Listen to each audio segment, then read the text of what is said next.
Okay, so today we're going to be implementing our new sound library so that we can play more than one sound, or the same sound, but multiple occurrences over time. Now I downloaded this. I just have to try to use it. I'm going to look up the usage real quick.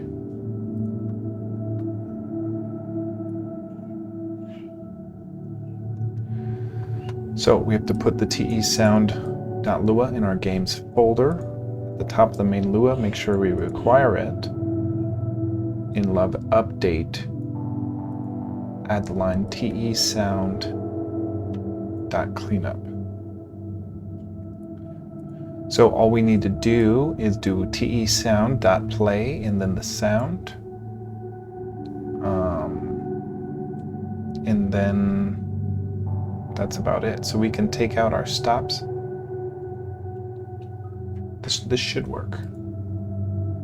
So let's go see our... Maybe I didn't download it. I thought I downloaded it.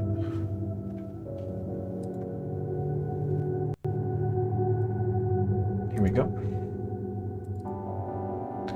We're going to put it here in our downloads. Oh, we do have it. We did download it. So TEsound right here. Okay. Here it is. TEsound.lua. So we'll put this in our game's dependencies.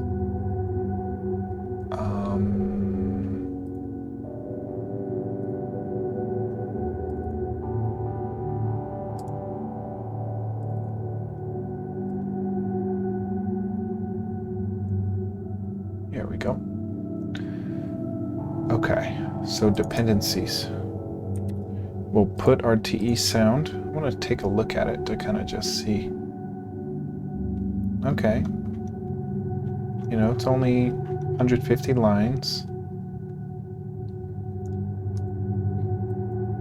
But we got to require this TEsound.lua in our dependencies. So we'll do that right here.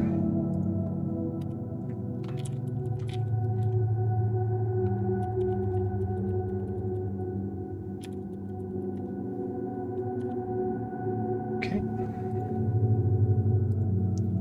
Now we save that.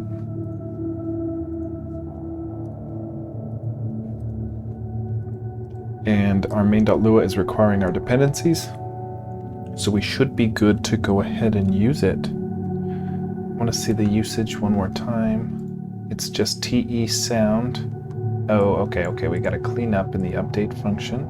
So we got to remember that. And then TEsound play. TEsound.play.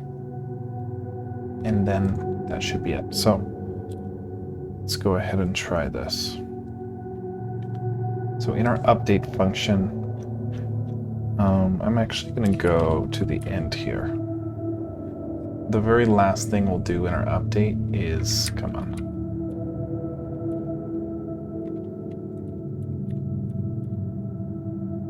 There we go. So right here, the last thing in our update we're going to do is our TEsound.cleanup. Make sure to run that.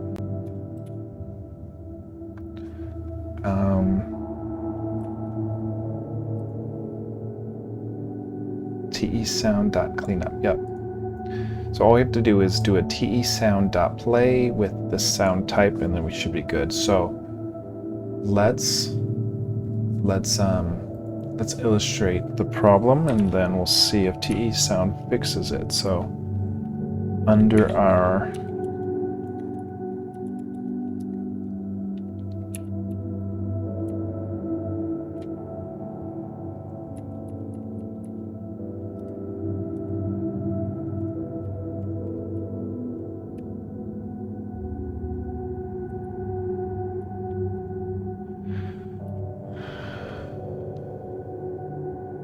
So yeah, instead of this stop and play like we did yesterday, if TEsound works, we'll be taking out those stops.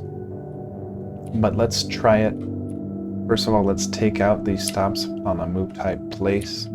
Placing a stone in an empty spot. Let's go ahead and, nope.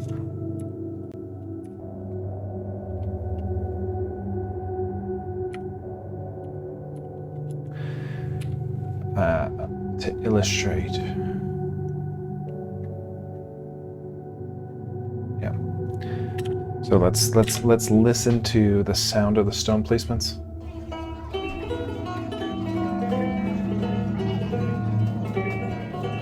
That loop music is all fast.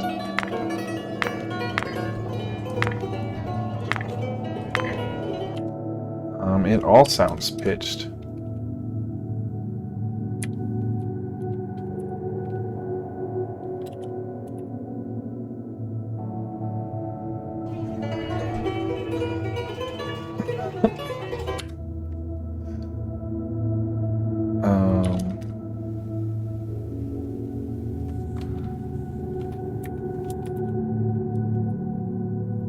Let me just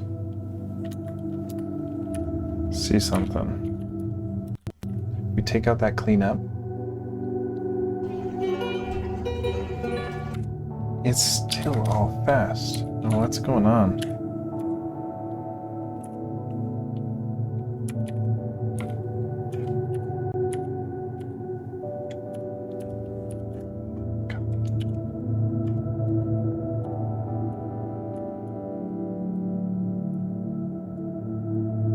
What is happening?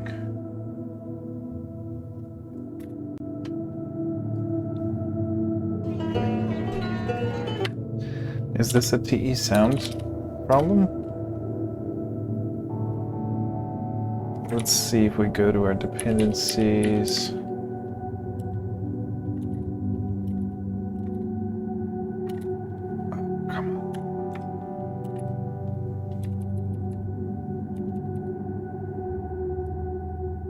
Yeah, I want to say, what if we comment all of TEsound out?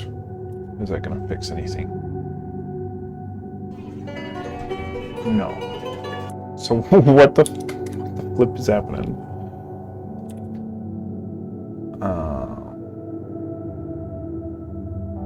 Pitch levels, you know? Like, I've never heard of the game being this bad.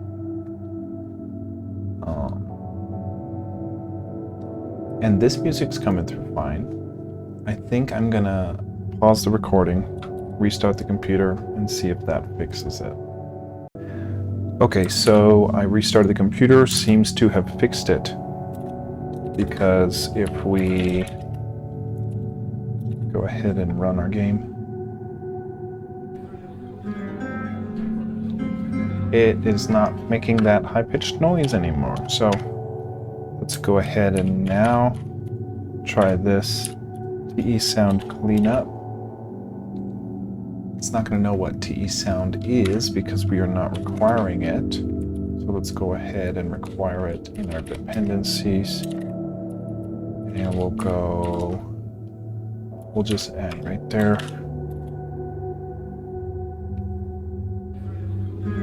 Okay, not high pitched yet, so let's go ahead and try to implement this. So I'm looking for a move type place, and not the rendering, not that, but a placing of a stone.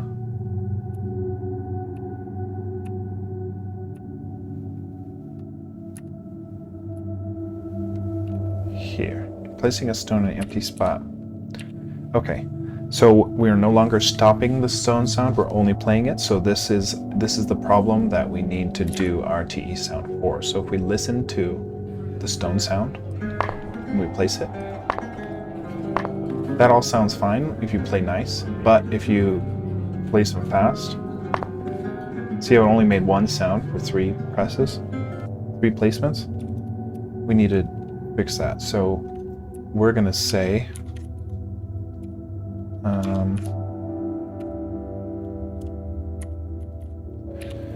Okay.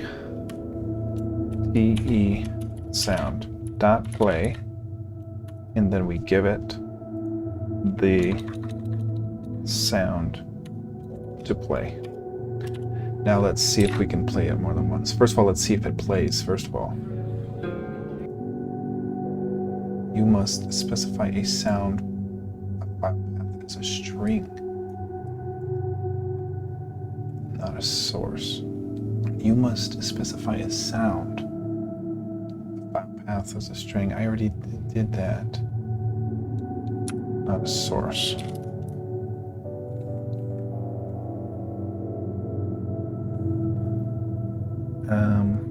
Okay. So let's try this again. We're going to say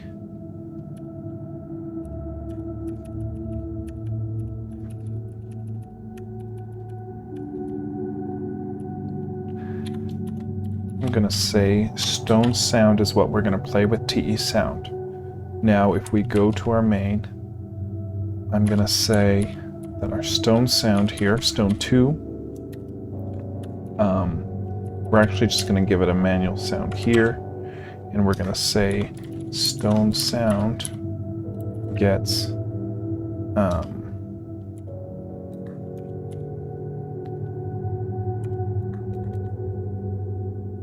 this new audio source, and let's see if TEsound likes this now. So let me actually just... Okay, so now we've got a stone sound that we're trying to play with TEsound. We don't crash. Let's see if it plays it. No. You must specify a sound, a file path as a string. Oh man. TEsound, you must specify a sound. It is a sound. Stone sound is a new audio source. What are we missing here?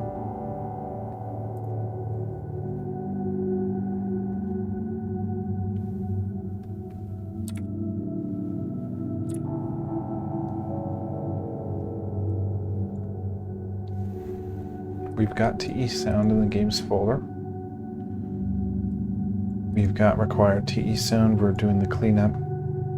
See, look, is either a sound data or a string file path to a sound file. Oh, string file path. Let's try that string. I don't know what a sound data is. Let's try passing in the string file path. So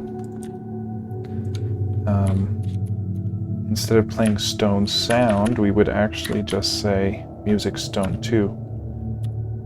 So let's try that.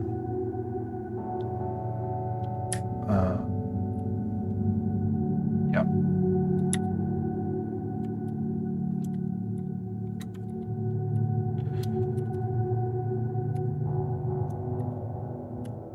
Okay. So we're going to go to our thing here, and we're going to change this to be... fuck. Let's just do it. String music slash stone2.mp3, is that right? Do we need a slash? We don't think we do. Okay, let's try this.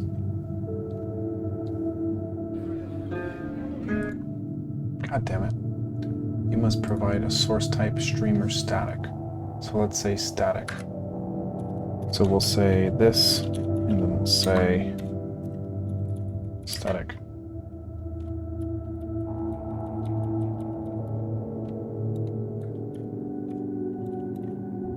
Okay, let's try it now. It's playing it. Let's see if it plays more than once. Yes! That's what we need. That's it. Thank you, TEsound. So we can get rid of this. So now we need to replace all of our play sounds that can be overwritten with a TEsound play of it. Probably delete slam. and then we can get rid of our stops. So let's, in our main, just have this open so we know what songs or what string names we are. So let's go ahead. Let me see if the swapping players is not playing properly. So just move types.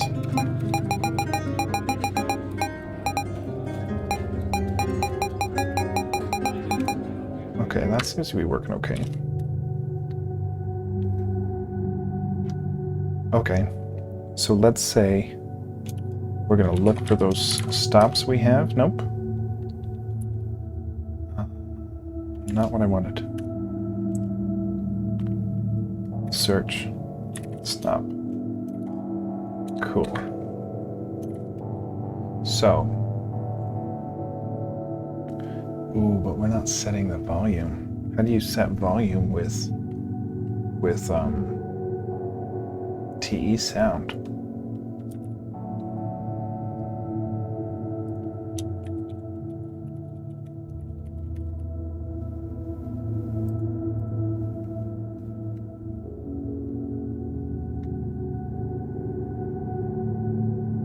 Sound, play looping, volume. So you say TEsound.volume, and then you say the string of the sound. No. Okay.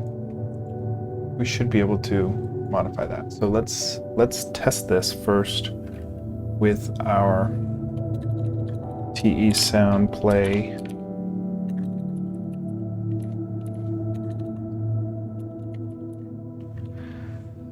Okay, let's try. Let's try this, where we say TEsound. What was it? Dot volume. No, I wanted dot volume. Then it's string, and then the value. So we're going to say the same string, but we're going to say volume, string, and then we say. So let's first try +1, set volume, and see how loud that is. Okay, now let's try 0.2 and see if that's quieter.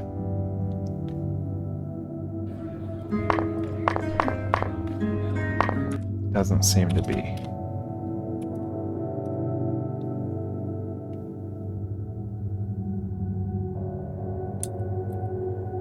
If we say 0,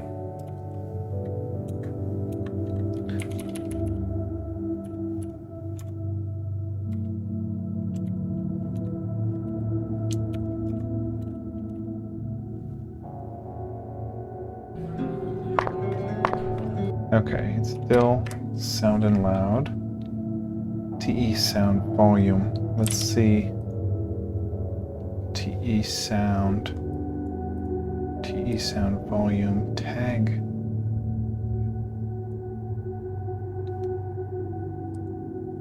See, I don't get the tags.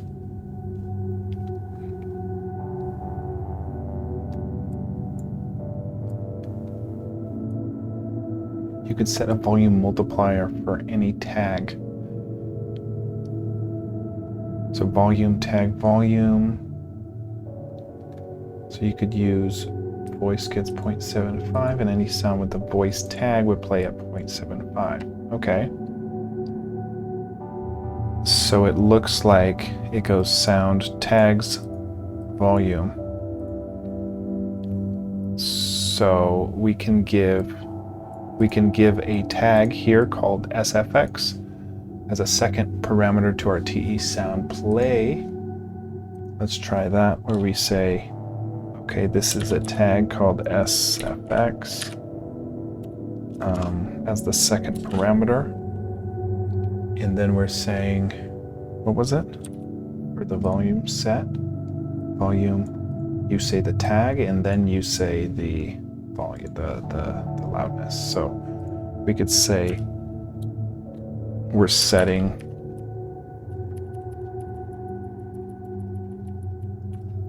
the volume for the SFX on SFX, and we're saying it's 0.2. Now let's see if placing stones is quieter. Valid source. So I'm not quite understanding tags just yet.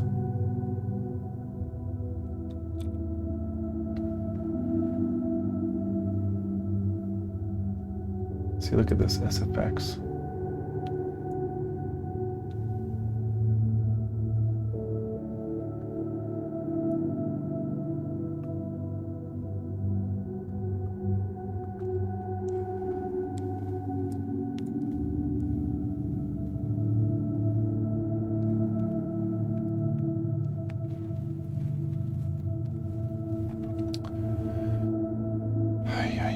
Well, tag volume, tag voice, 0.75 volume. Now any sound with the voice tag will play at that volume. So it's saying play the path, and then the tag, and then the, what is that, 0.5?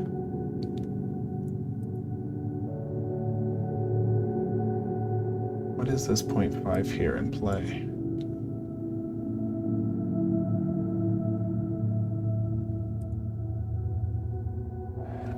Multiplied, this is multiplied by the sound's own volume.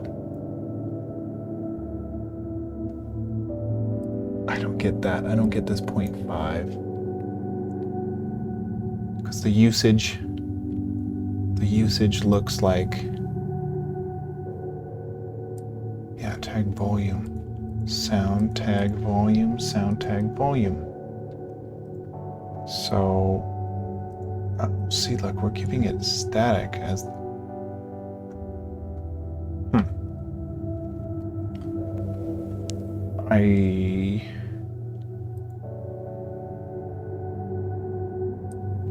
what?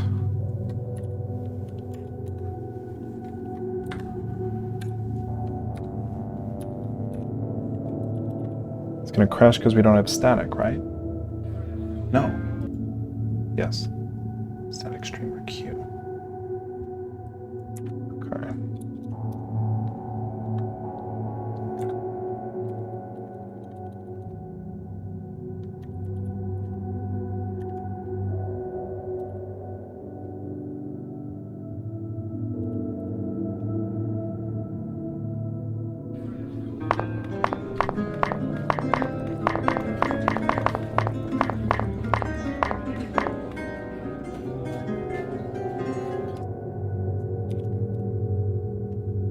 So where does static fit in where the tag doesn't?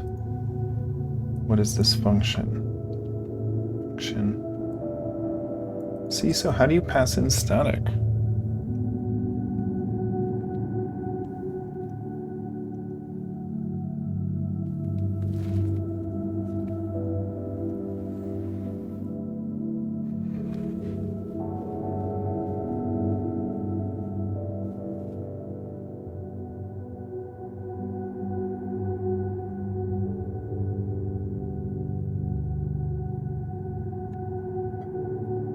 This has nothing to do with the static sounds.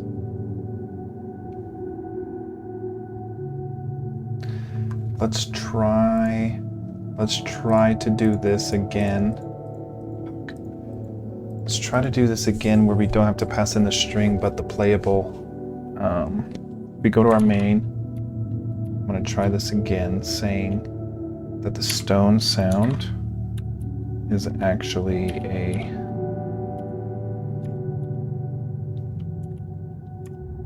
I'm going to say stone gets a new audio source. Now we can't just say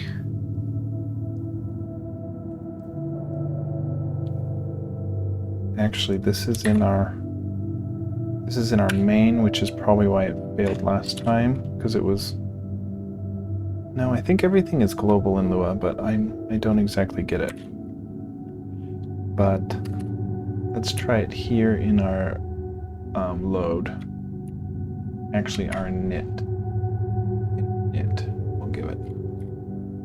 So yeah, in place state init, we'll say, hey, stone is a playable here. And then we'll go to where we're actually doing our TEsound. And instead of the string, we're going to say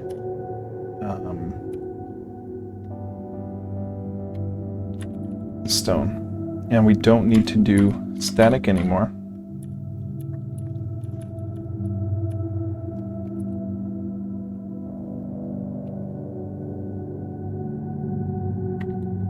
Let's try to put in a 0.2 here.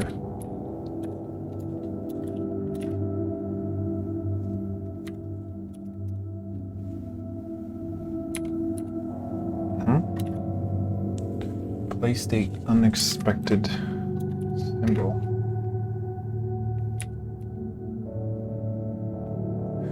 I think it's the comma. Okay. You must specify a sound, not a source. I don't get that. I don't get the difference between a source and a sound. It's a string, a sound data, or table, the source. Okay. Well.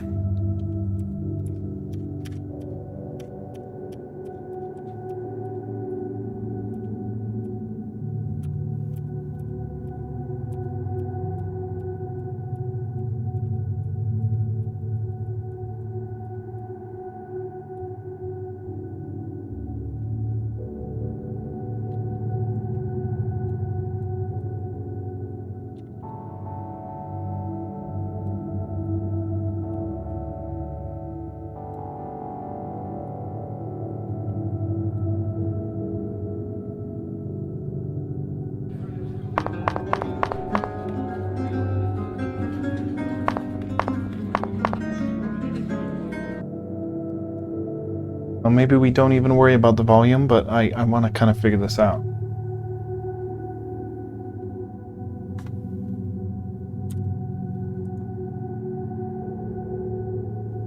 You can set volume multiplier. Any tag. So you say TEsound, and then you give it a tag, and then you give that tag a volume multiplier. Then, see, why would you do the 0.5 at the end of that? And where does static fit into this? So maybe we try here, we say, okay, so we're gonna do a volume multiplier for every tag with the effects. And we're just gonna go ahead and say that it is a 0.1. Now we're gonna say play this static, but the usage, we need to pass in the tag here, SFX. And then we can pass in the volume. See, I don't get that, the volume multiplier, I guess. And then we've got static, so does that crash? Let's see, look. So that second argument is supposed to be static or stream, so then where does the tag argument go?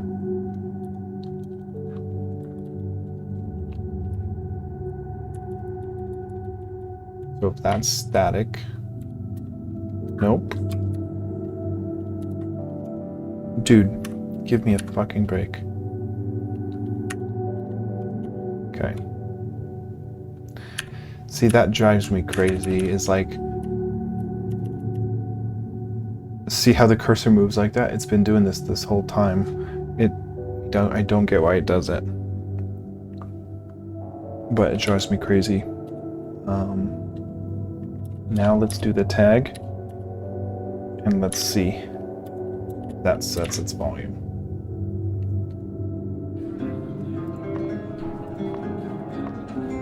think it did. See how quiet that was?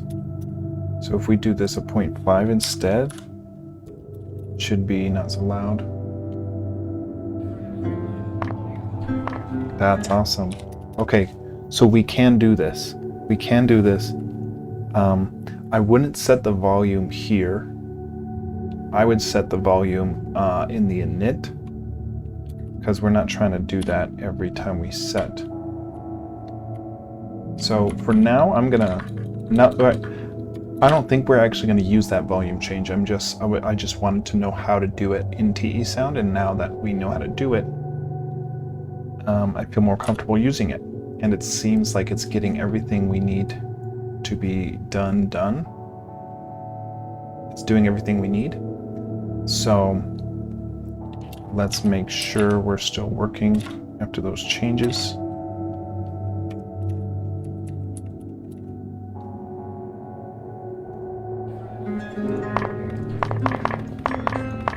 Nice. Okay, so now check this out. We pick up 5 stones. We're gonna only pick up 1 of them actually, so we're gonna drop 4. Listen. It played 1 sound, so that's what we're trying to fix with TEsound. So a crush. See, oh, dude.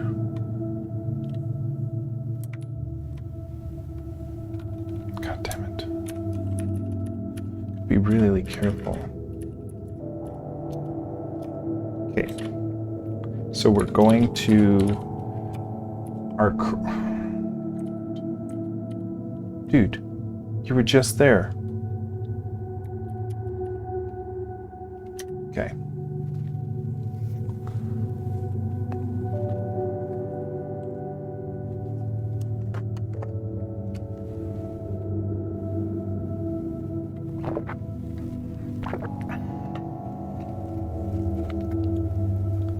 So crush is set volume to 6.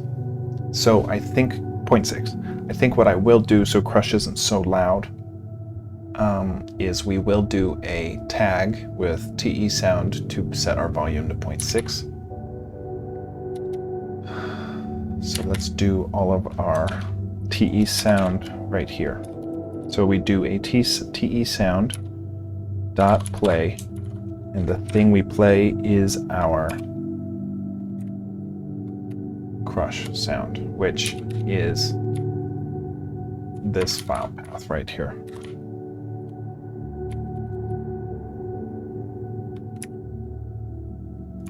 Give me a break. Visual mode, let's work. Thank you. Okay. So we're gonna say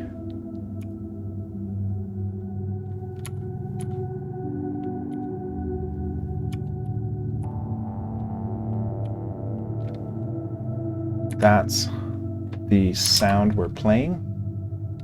We need to give it a method to play it as static, and we need to give it a tag, which will be crush volume, which will be a 0.6. So let's go ahead and do that before we get too carried away. Crush volume is going to be a 0.6. Let's go to the top of the file.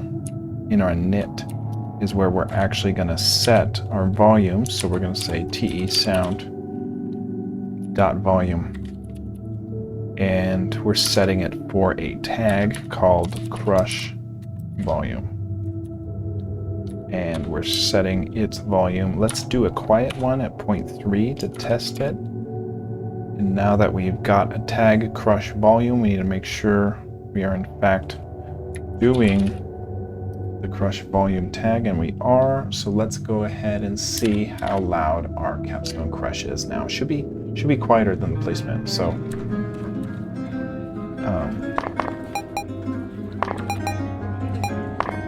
here we go. Nice. Cool. So we'll set it to 0.6 and then call that good.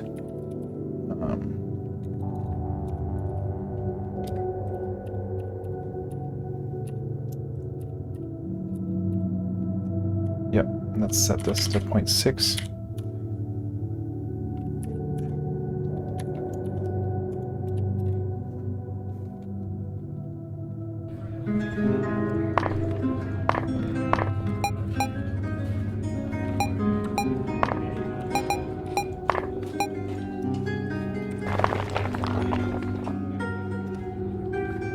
Beautiful. Okay. So, we've got our crush volume. Let's go ahead and get the rest of our...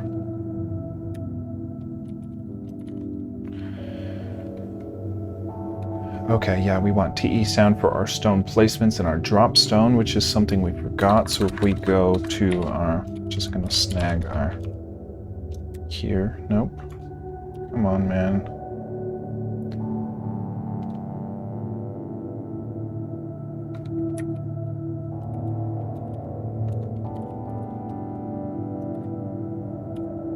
Okay.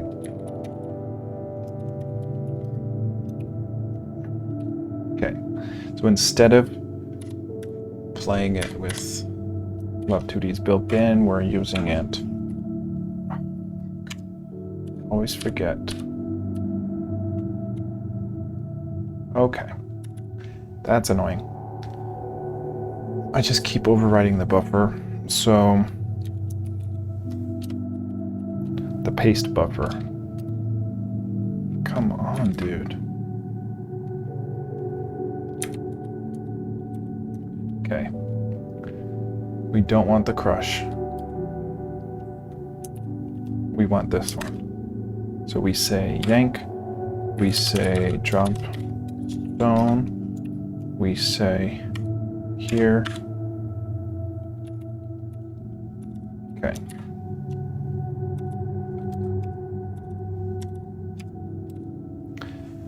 So now we're playing the song here, the stone sound here, and drop stone. You want it in pickup stone as well. I do the same freaking thing. Okay, anyways, we need it here. We say yank. We say paste. Okay, so now drop stone and pickup stone is now using that. Let's see if we can... Oh, come on.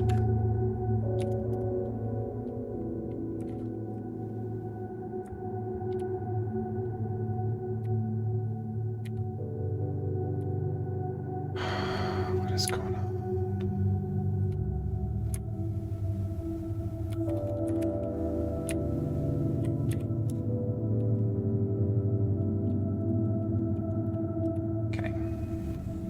Now we can test our...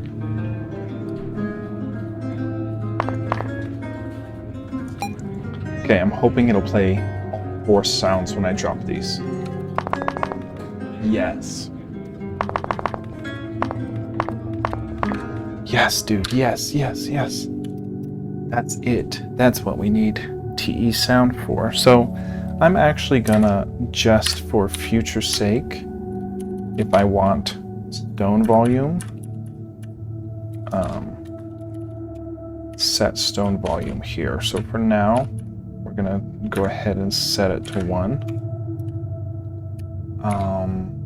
And then let's pass in this stone volume to all our stone plays. We'll see, and it's after the static tag, or after the static goes our tag, and it is stone volume. So now we can modify that stone volume if we want, which is just a good way to do it, I guess.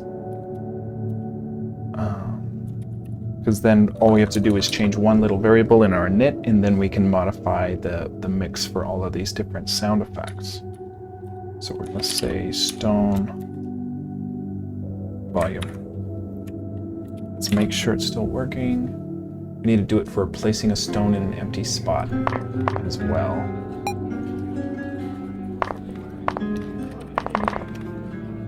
Cool. Okay, so we need it for placing a stone in an empty spot right here. We need to, not what I wanted. We want to say stone volume. Okay. Now let's continue on modifying things over to TEsound. So we're looking for stops. Okay. So we've got our crush. So, okay. So we need our crush here. So we're going to say TEsound.play, and what we're playing is the path to our crush, which is music slash fucking what? Crush. Music, crush MP3, static crush volume. It's just this. So we'll go ahead and say that, and then we can get rid of all this. And it solves our problems. Okay, let's look for our next. Right here. Okay, so we'll say, okay. I really need to set up, Primogen had a video on how to set up where you could not overwrite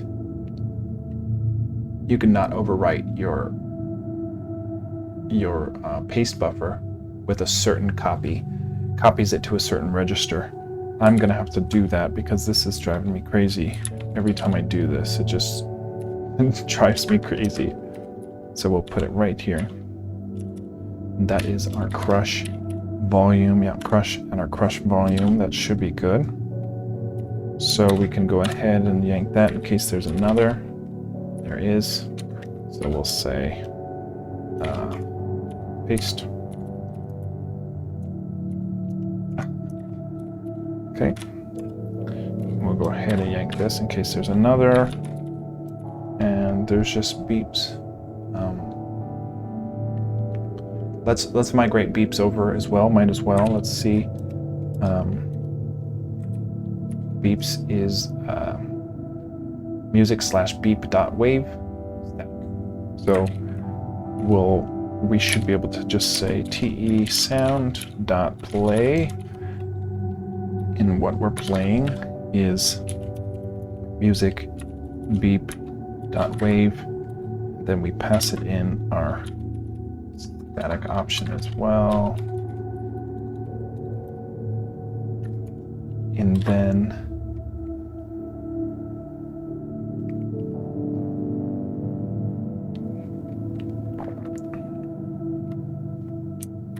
yank it, paste it.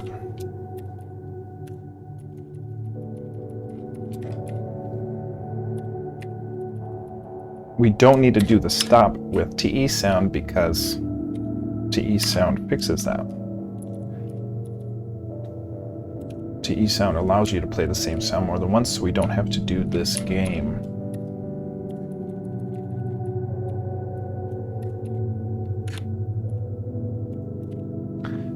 Cool. So there's our beeps are now converted. Let's move on. Well, we've got more beeps. So I messed up. I did the same thing I've been doing. So we want this. We want to paste it and then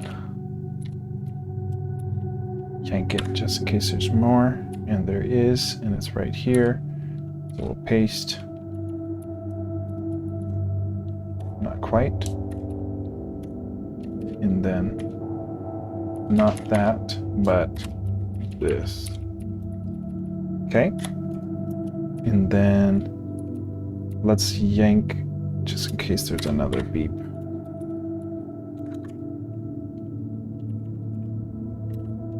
Okay.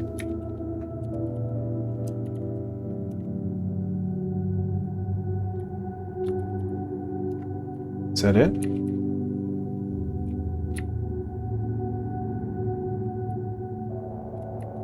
Yeah, all we have is beeps, stones, crush, and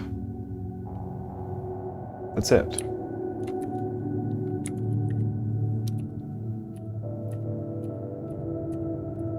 Yeah, we are fully switched over to using TEsound. So let's just make sure the song is looping still, because that's what we couldn't do with Slam. But the fact that it's playing makes me think that it's going to work fine, because Slam wouldn't even... actually, no. Yeah, let's wait it out. Let's wait it out. We're looking for this random song index that's currently 5 to be different when this song is over, proving that when the song's over, we get a new random song index, 1 through 11, and we play a random song. There's a small chance it could play 5 twice in a row, but let's hope that's not the case. That's just beautiful. Beautiful.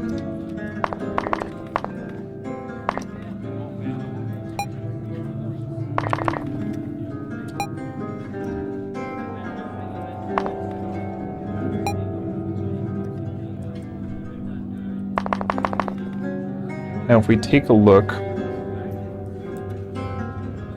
at our files, we go to our music.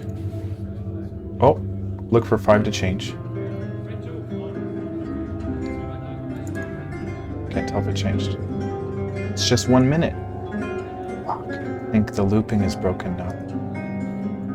Unless it's just about to end. Let's watch it. Come on. It could have done 5 back to back. It could have. 1 in 11 chance it would have done that. So we wait another minute and see if song index 5 changes. If not, then I don't know what to do. Nice.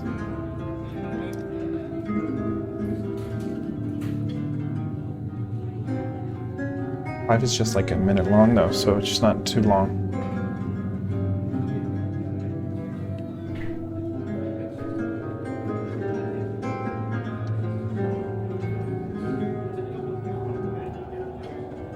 Our chatter sound. Where are we playing our chatter sound? That's the last sound I forgot about. And a lute song. We're not using Slam. Or we are... Dude, it changed. So yeah, I think we indexed 5 twice in a row. Because our looping songs is working. It's just 1 in 11 chance that we play the same song twice in a row, which I think we just did. It's whatever though. I don't care that much. Is there a way to fix that? Out of curiosity. Oh, I want to see what our chatter is looking like. Where are we playing our chatter? That's in our main. Yeah, we play chatter in our main here, setting our volume and looping. We could use TEsound, but it's working fine with Lua's built-in sound. I don't know if it's a sin to kind of mix them like that, but it's working okay. Where do we do our random song index?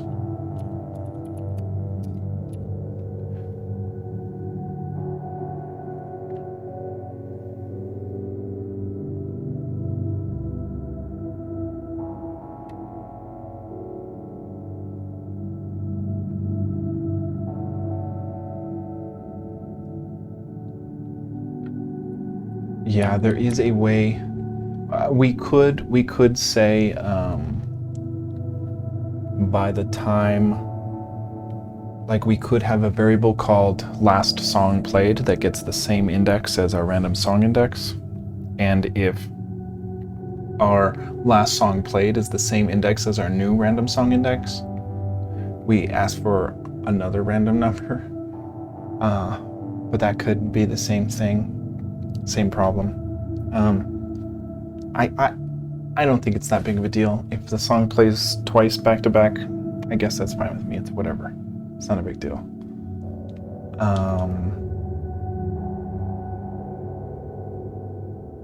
Okay. So do we take out Slam now? Is the question. In our dependencies, can we delete Slam? And in our dependencies stop requiring it.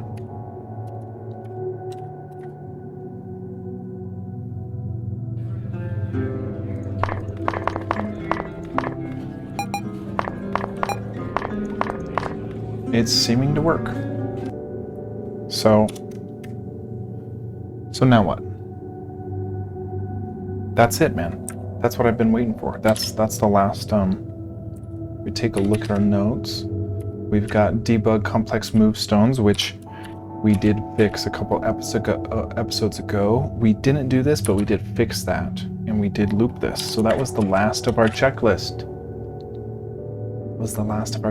Now, one thing I do want to see if we can fix is the, if you look at our highlight selection, see how we're highlighting the reds here? But if we go off screen here, it still highlights those red spots. And I don't want that to be the case. So the tricky thing is, though, if it's off grid and we click, it's registering that key press detection, and then it's looking for that mouse X and Y grid, which wouldn't be set, which would be nil, so it would just crash us. So that's why we don't have that at the moment. Let me just see any nil we may have.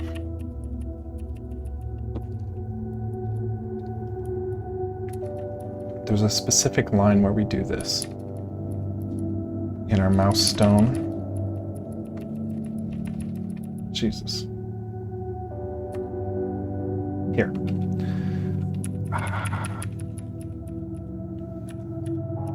Let's see. This should stop highlighting it, but I think it would crash if we actually click it. Great. So this is the whole problem. Depending on where our mouse cursor is, yeah, it'll just crash it if it's nil. So we don't want that.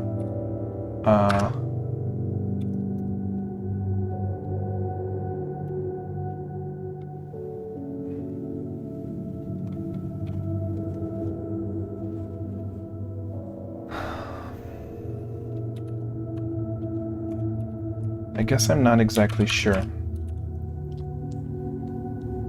what to do for this.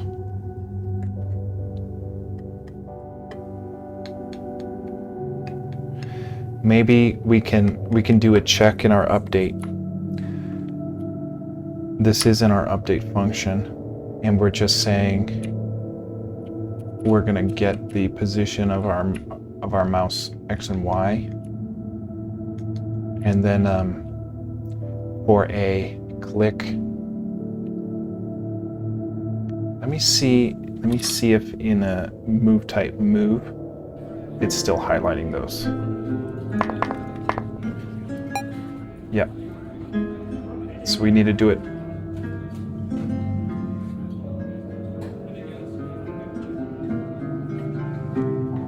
Yeah. Okay. So we can fix this by doing a little special something here. I'm just going to use the bathroom and then be right back, and we can fix this.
Okay, so we're crashing because we are setting.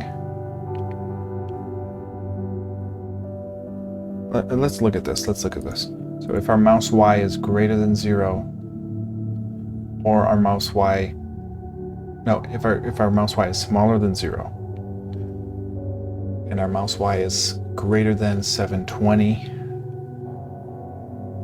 see this 0, it shouldn't be 0 here. It should actually be, I think that's okay. That's for like the left side.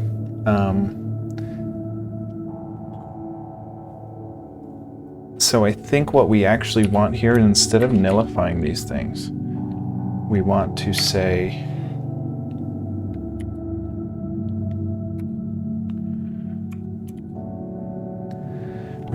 like mouse off grid.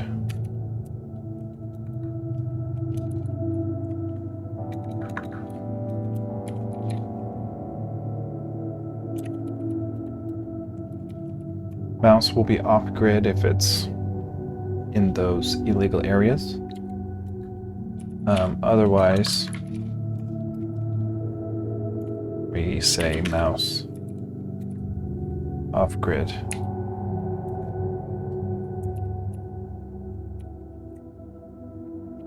Is false. Now let's print up this. First of all, I actually want to initialize this in our init. So we'll go ahead and just put it right here. And then I want to print it up. So instead of our debug option 1 here, instead of this capstone crush, I'm going to say that this is our mouse off grid. So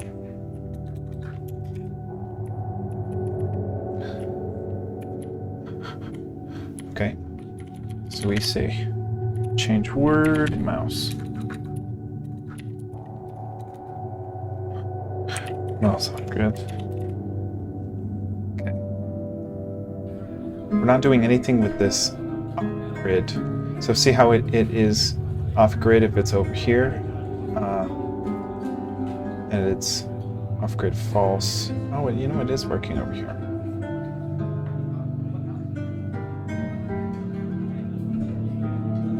Okay. Okay. So now we need to actually do something with this off grid, which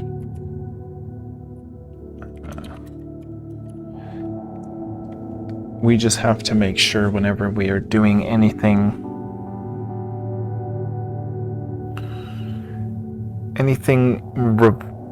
involving the mouse position and a click, because any of our movement events can go ahead even if our mouse is off grid, that's fine.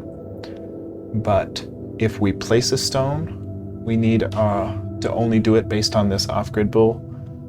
And if we move a stone, if we go to move a stone, we need to only do it if based on this mouse off-grid bool. So let's go to where we place a stone in an empty spot. Placing a stone in an empty spot. So I'm gonna say it's not, and it's not that we want this to be, if not nil. It can't be nil, because if it was nil, it would crash. So we can just go ahead and get rid of this.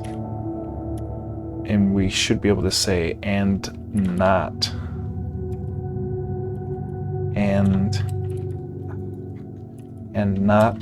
mouse off grid. Then go ahead, let's place. So let's see.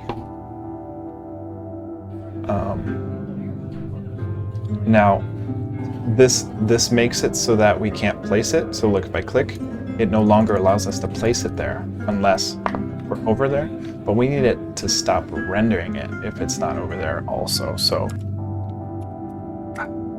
that's tricky because mouse off grid is local to our play state, but our render is actually in our occupant class. Yep, our selection highlight here. So ideally we would say something like this, where we would say, okay, and not mouse off grid. Then go ahead and render it. But if we do that, it doesn't know what that mouse off grid is, right?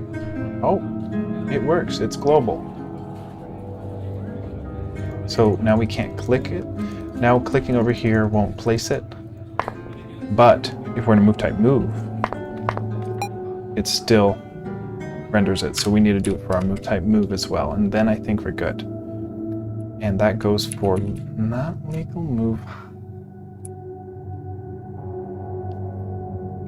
Actually, it is legal move highlight here. Pretty sure.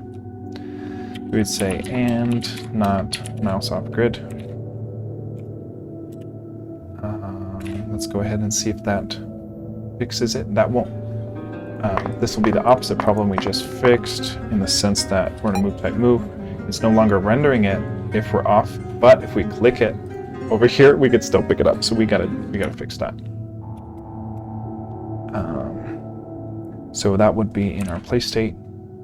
Now, if move type is move, that's what we want to do. And it's this movement event 1, I'm pretty sure. Move type move. Nope. Where's our movement events?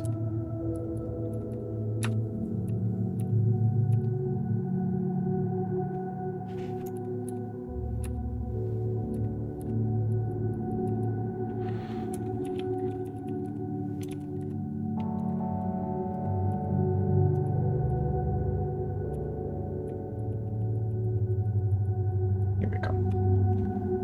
Okay. So in our movement type move, I just thought of something. If we're in a move type place, are we on movement event 0? Because we should be. We don't. Where do we do move type 0? Movement event 0, actually. Because we're swapping it in moved event, but we're not doing it. Yes, we are. Okay, good.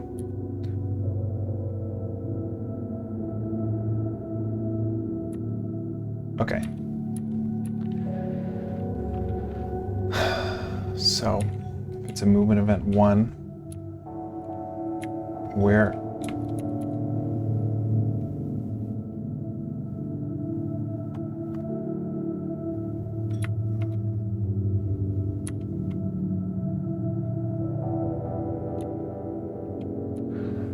I don't have to add it. I think we might have to indent this whole shebang here. Because this is where our legal moves are getting set. And our legal move highlights. Oh, crap.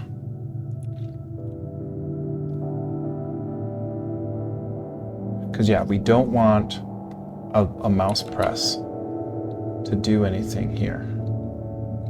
So it's like we need right here and not mouse off grid. Let's see if that stops us from picking up a stack in our control over here. And it does look too. Oh, we need to be in a move type move. Still doing it, still doing it.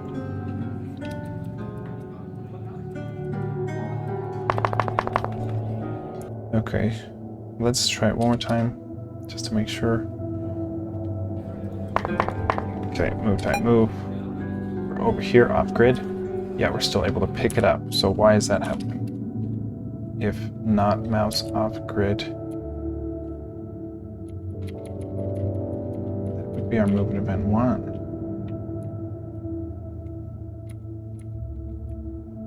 Let me see.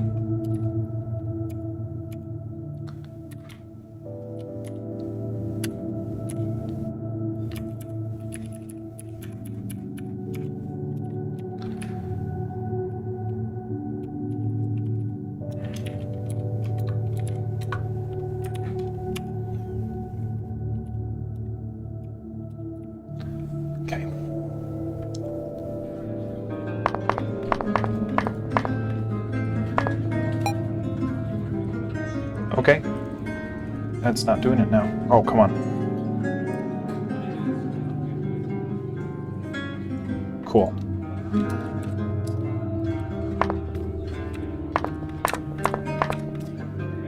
Beautiful. Beautiful. Now let's look at some of the nuance actually of that.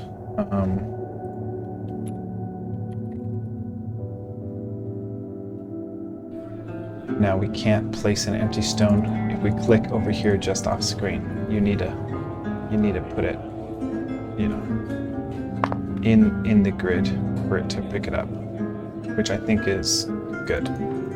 So you can't accidentally place, like if you click right here, you can't, it won't pick, you know, that's about the boundary though. You can click here and it won't register it, but if you're right here, that's looking fair.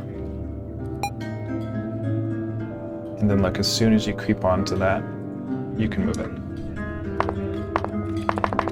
Beautiful. Beautiful. Okay, so last thing I want to do before we work on cleaning up and final debugging, this is basically done though.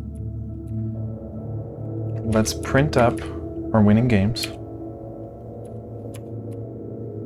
And let's print up our instructions. And let's take out our debugging.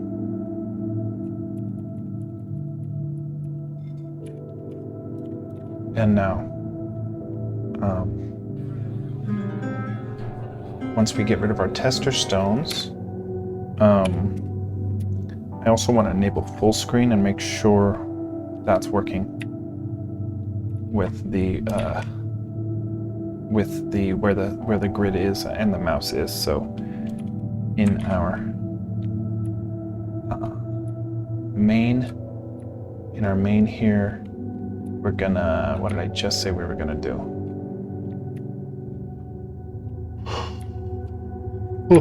Full screen up.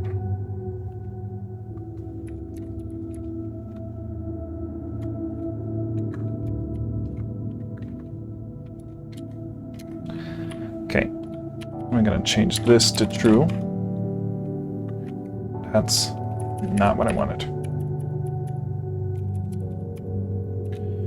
And then this one was fixing a bug on another computer on a widescreen laptop, so I'm just gonna go ahead and turn that on. And let's see.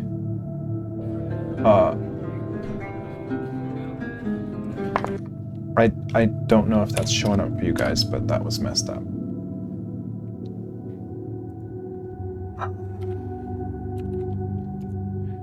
That has to do with our screen size. No, it doesn't. Let me see. Okay, we're just not scaling it. What is going on?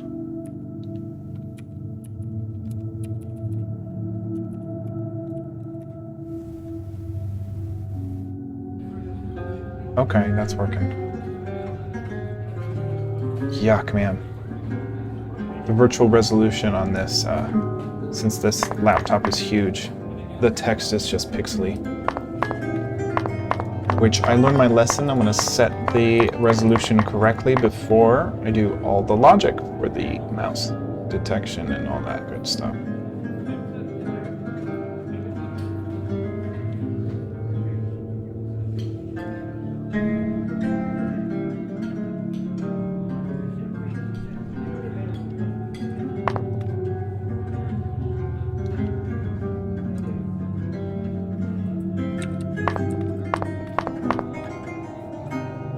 Cool, we got our points going. I don't know if you guys can see that, but last couple thing is, see, that's weird that this is not,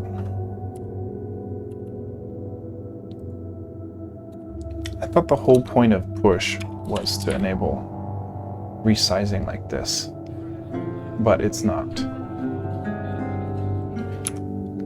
Does that have to do with something in our,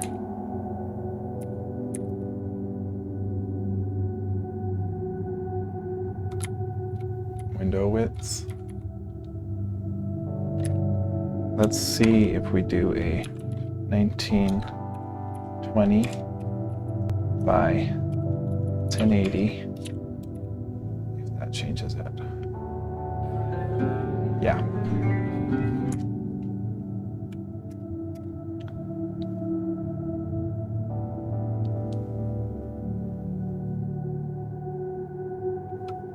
I don't know what to do here.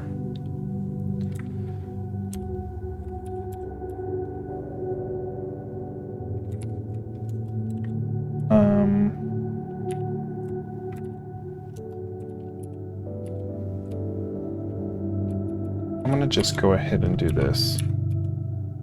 Leave this like that. We should full screen it. Really? What? Why does it do that? Push is overriding it.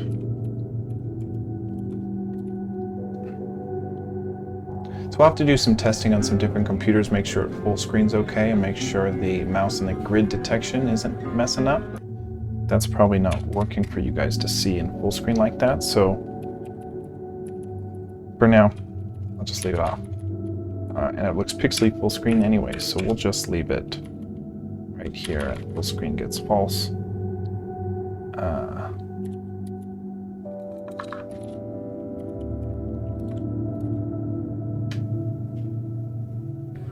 Nice.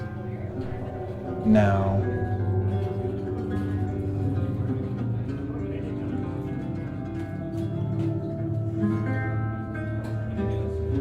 we're basically good to go. I wanted to check one instance, one scenario.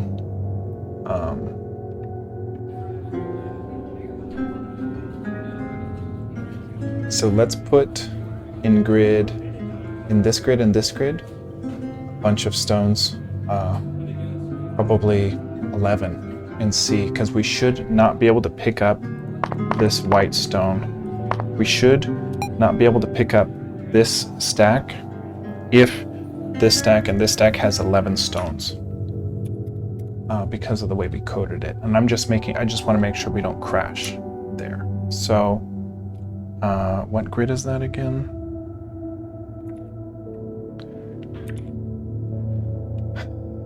What is it in our tester? Our play state testers? Yep. What grid is it?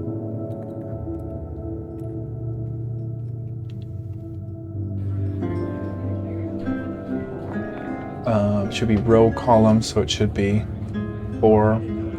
No. Row column is the second row, 4th column. So 2, 4, 2, 4, 4, 4 need 11. 2, 4, 4, 4 need 11.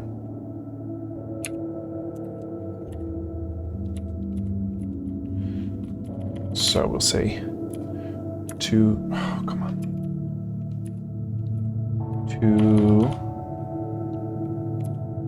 4, and 4, 4. Not what I wanted, man.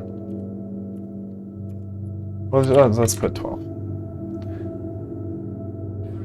Okay, so now we're seeing we shouldn't be able to, in a move type move. Oh, actually, so look, we actually can't lock in this many stones. I'm pressing enter to lock in the stones, but we can't because we can't actually place 5 stones on any of these surrounding stacks. But if we drop 2 of them and hit enter, we still cannot. It's only if we lock in an available amount of stones to move does it allow us to move it. And we don't have a way to explicitly tell the player that that's the case. But I'm hoping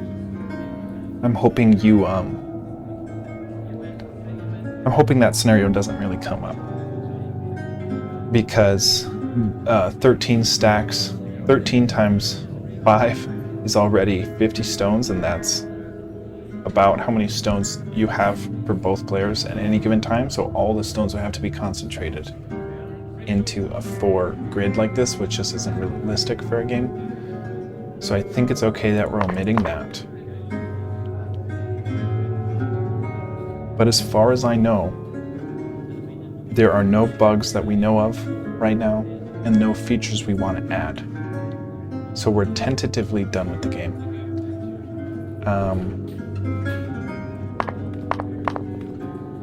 And it just does. Maybe I want to not render the I don't want to render this place opponent's stone and empty grid if it's a if when it's detected. So let's only do that render place opponent's stone if not white or black wins.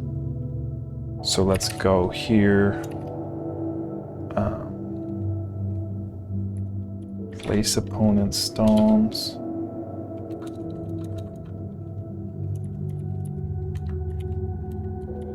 Here. No, dude.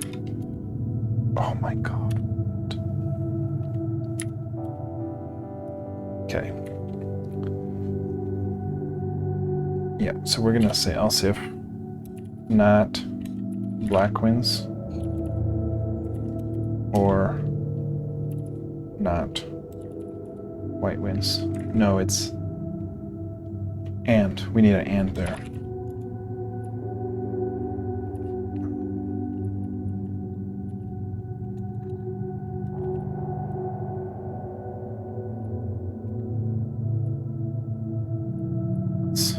If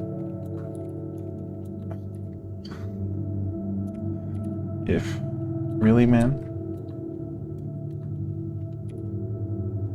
Okay. So we should still render it because no one winning. We should render it here, and then as soon as we have a win, it should not render that.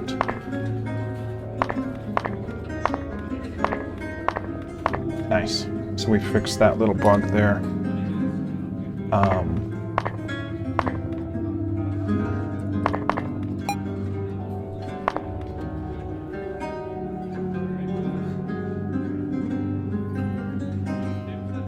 How does black have 172 points?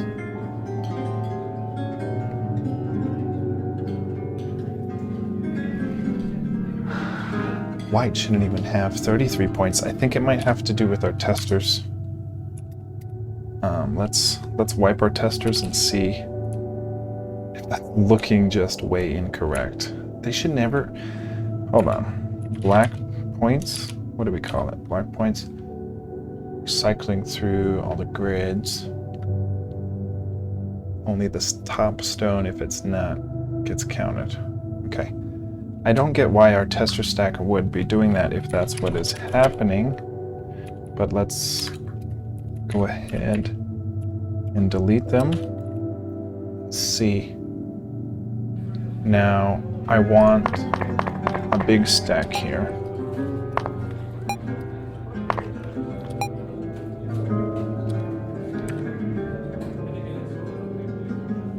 What's happening? Oh god, what is happening?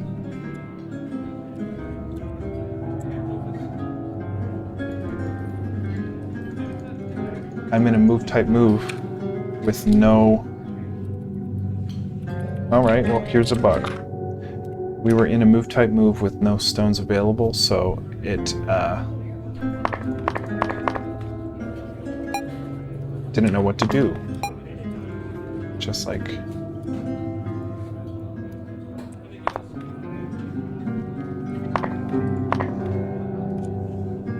How did that happen?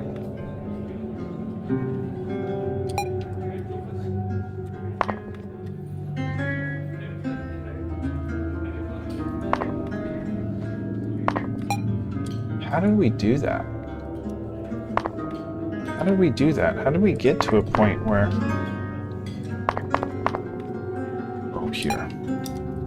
So look, we're gonna cover up every black stone here. So black has no places to move, but if we switch to a move type move, we just get stuck here. So we need to not switch to a move type move if we have no moves available. So type.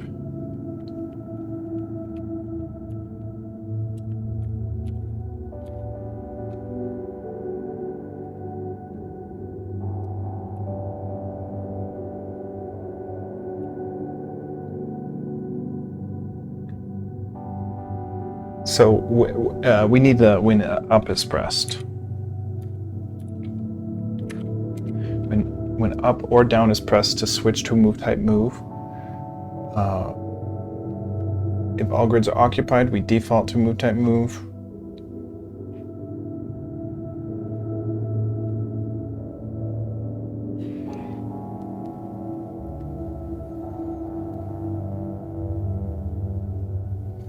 If player is 1 and they have a stone, okay.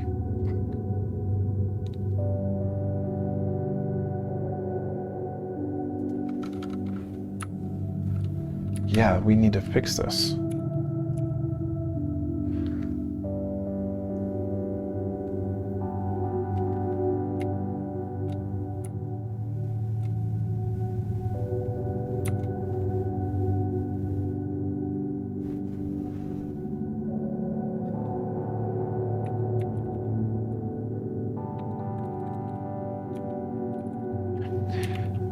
I think it's going to be easier to just always allow us to switch move types.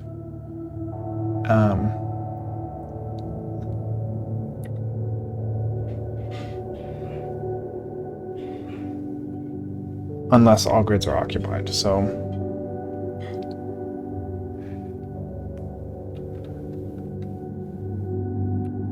Yeah, if move type is move,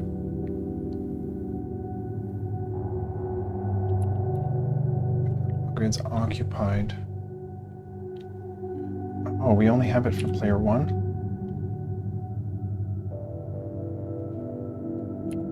We need an else here.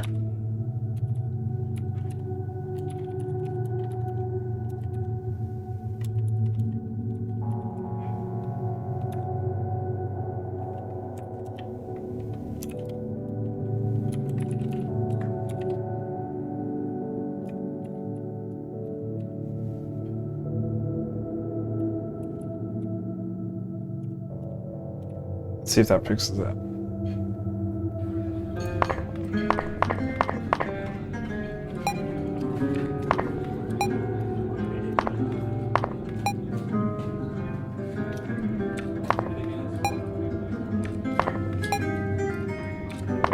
So it's black's turn.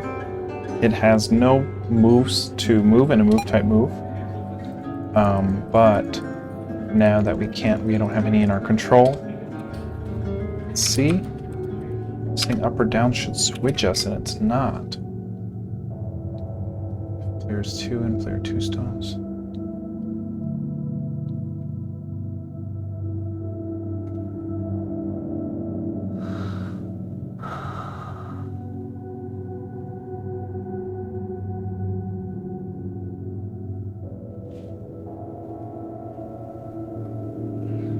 This is so jacked. We switch our movement event here to 0. Then we ask, no, if it's a move type move, okay, never mind. If it's a move type move and our movement event's 1.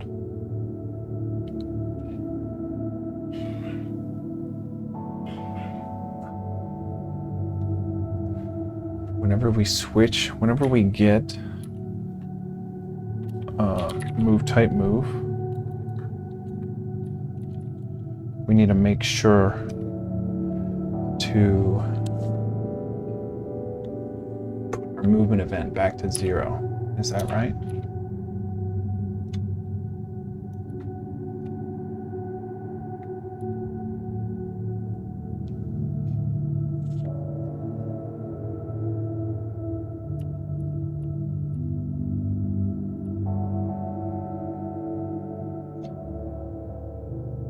Move type move and movement event. Yeah, we're just doing too many things.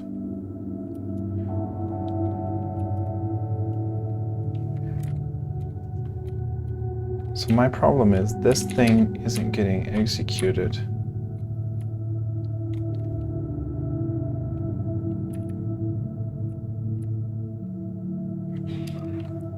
Maybe if we put an or right here, or move an event gets or is equal to 0. Both of those scenarios. We need to run this. Let's see.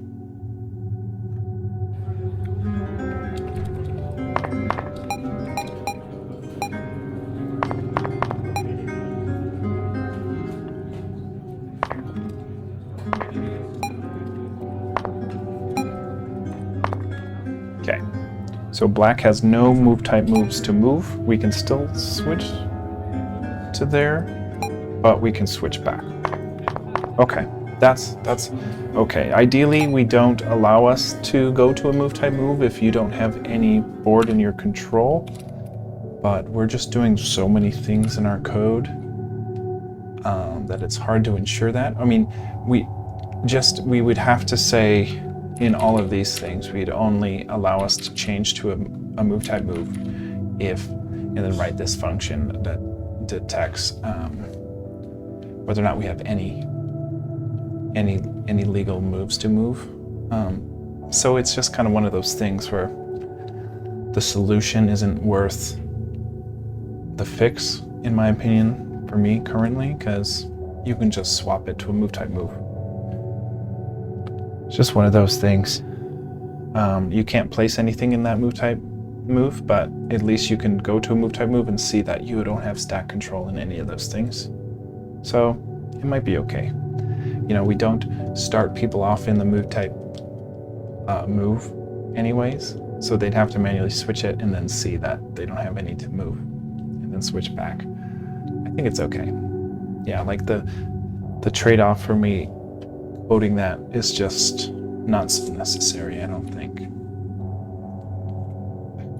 I guess it's me kind of calling it quits on this, but it's just a design decision. I don't think it's that common to warrant fix necessarily.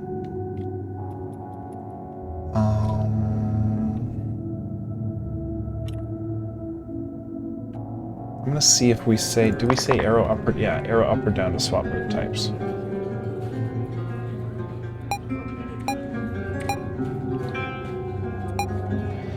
Now I think I wanna,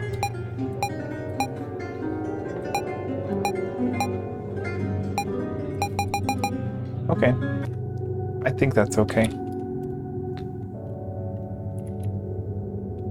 I think it's good. So we found a bug, we fixed it, and we found another bug and we didn't fix it. But I mean, it's not really a bug, it's just a thing that we found out happens that we don't want to fix. Anyways, if we do a get diff, we can take a look at our changes. We incorporated TEsound, which is a library programmed by some people.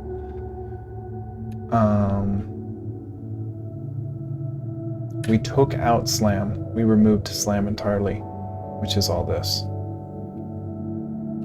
And then we fixed our rendering moves when our mouse was off grid. We incorporate our TEsound playing so that we can have the same sound play multiple instances at once.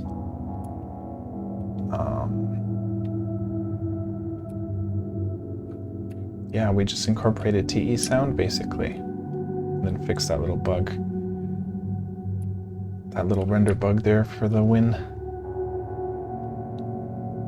So yeah, tentatively, we're ready to go into hardcore debug mode, but we've been pretty thorough so far with game crashing bugs that I'm feeling pretty good about it. I'm going to say git add everything to the staging area with a commit message saying use TEsound instead of slam, and and only allow moves if mouse on grid. And we'll get push. Sweet. So we tomorrow is probably going to be, it's either going to be some extensive debug testing, but I'm feeling pretty good about it. So like, I think me and Jean are going to play, and hopefully we don't crash, and hopefully we don't see anything that needs bugs. And then that means tomorrow I will just clean up some of the code, and maybe, yeah, I'll probably just clean up some of the code and just make it tidy and get rid of some stuff. And then we can kind of tally up the total code line count for all the stuff we wrote, just for an idea of how much work we've done in these past 4 months. And then we can move on to coding Joust again. But this has been a really good test. Yeah, really cool, really cool. So, yeah, I'll catch you guys tomorrow. And yeah, we're basically done with the game. If you want to play it, you go to love2d.org, download Love, and then go to my GitHub, link in the description, and you can download the source folder for that. And you just drag and drop the folder onto your Love application and it'll run it. Or you can clone it to your machine and run it through Love like I do. If you're capable of that or wanting to do that, that's possible too.